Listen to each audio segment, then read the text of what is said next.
الرحيم هل أتى على الإنسان حين من الدهر لم يكن شيئا مذكورا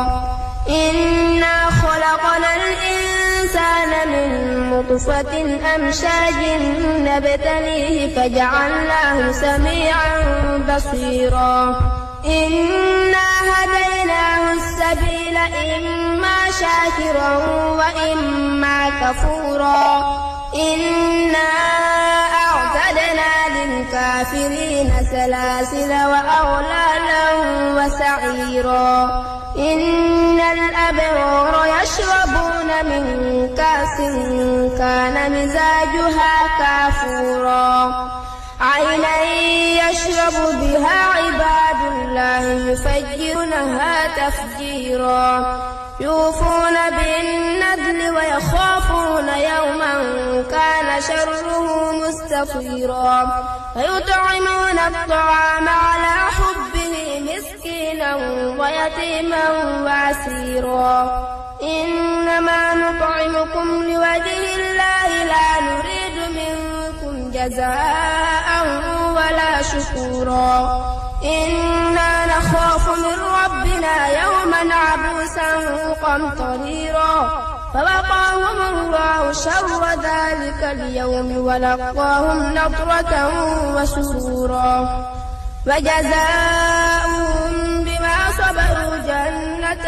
وحريرا متكئين فيها على الأرائك لا يرون فيها شمسا ولا زمهريرا ودانية عليهم ظلالها وذللت قطوفها تذليلا ويطاف عليهم بآنية من فضة وأكواب كانت قوارير من فضة قدروها تقديرا ويسقون فيها كأسا كان مزاجها زنجبيلا عينا فيها تسمى سلسبيلا ويطوف عليهم ولدان مخلدون إذا رأيتهم حسبتهم لؤلؤا منثورا وإذا رأيت ثم رأيت نعيما وملكا كبيرا عاليهم ثياب سندس خضر واستبرق وحلوا وساور من فضة وسقاهم ربهم شرابا طهورا إن هذا كان لكم جزاء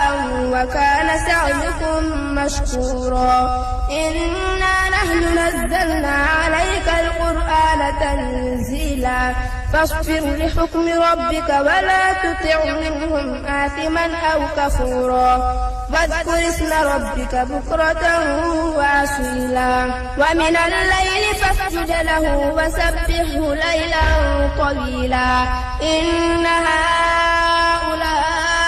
يحبون العاجلة ويذرون وراءهم يوما ثقيلا نحن خلقناكم وشددنا أسرهم وإذا شئنا بدلنا أمثالهم تبديلا إن هذه تذكرة فمن شاء اتخذ إلى ربه سبيلا وما تشاءون إلا أن يشاء الله إن الله كان عليما حكيما يدخل من يشاء في رحمته والظالمين